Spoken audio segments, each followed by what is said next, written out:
Welcome to World11 News Channel.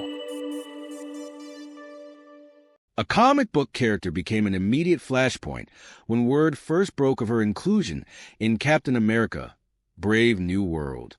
At the 2022 D23 Expo, Disney's yearly fan convention, Israeli actress Shira Haas was announced for the Marvel movie in the role of Sabra, aka Ruth Bat-Seraph.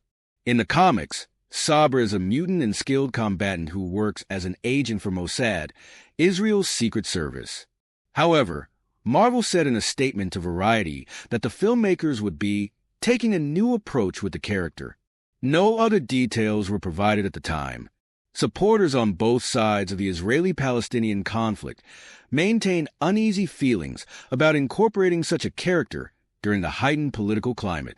Those tensions only grew when the first details of Haas' role in the film came to light. A 2024 trailer reveal came with a press release that described Ruth as a high-ranking U.S. government official. Some voices, like the pro-Israel American Jewish Committee and various media outlets, such as Israeli newspaper Haaretz and the Jerusalem Post, initially accused Marvel of stripping the character's Israeli identity for the movie. Nate Moore, a longtime Marvel producer who worked on Captain America: Brave New World, in theaters February 14th, addresses the character of Ruth during an interview with Entertainment Weekly. When asked if changes were made, he replies, "Not to the extent of what was reported online or what was guessed online. The Ruth Bat-Seraph of Captain America: Brave New World is presented as a trained Black Widow agent who now serves as security advisor to President Thaddeus Ross, Harrison Ford." Fans will immediately make that connection once they see her execute a very familiar takedown move. "We always thought it was interesting to anchor the character of Ruth in the Red Room mythology," Moore explains to EW.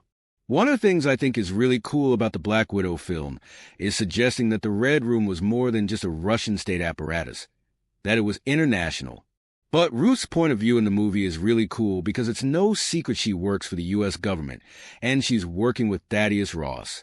I think what's interesting in the dynamic is Ruth and Anthony Mackie's Sam have a very different perspective on who Thaddeus Ross is and whether or not he is a worthy president. And I think that's going to put Sam and Ruth on a bit of a collision course in an interesting way." Haas, in particular, was someone Marvel tracked for a long time, Moore continues, noting the unorthodox and Stizzle star's acting talent and unique physicality.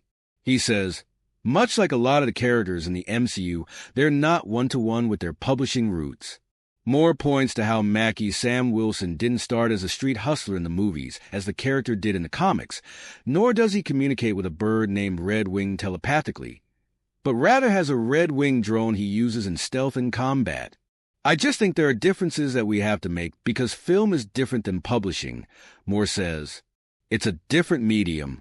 But what we loved about Ruth was the attitude that she has that is very much in line with her publishing counterpart.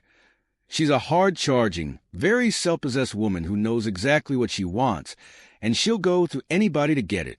Haas Ruth arrives as one of several new characters in Captain America: Brave New World, directed by Julius Ona-Luce. After executing a successful mission in Mexico, Sam and his partner Joaquin/Falcon, Danny Ramirez, are invited to the White House to meet with President Ross. He asks Sam, the new Captain America, to reconstitute the Avengers Initiative. However, they almost immediately square off on opposite sides when an assassination attempt occurs. During a summit later that night, something activates sleeper agent programming within some of the guests, including super soldier Isaiah Bradley, Carl Lumbly, to attack the world leaders. In the aftermath, Sam sets out, without Ross' blessing, to solve the conspiracy himself. Similar to Ruth, Moore and Ona also spoke with EW about changing the background of comic book figures, like the Serpent Society, to fit the context of the MCU storylines. Those villains, led by Giancarlo Esposito's Sidewinder, now appear as highly skilled and incredibly violent mercenaries hired to steal samples of the indestructible metal known as adamantium for an unknown buyer.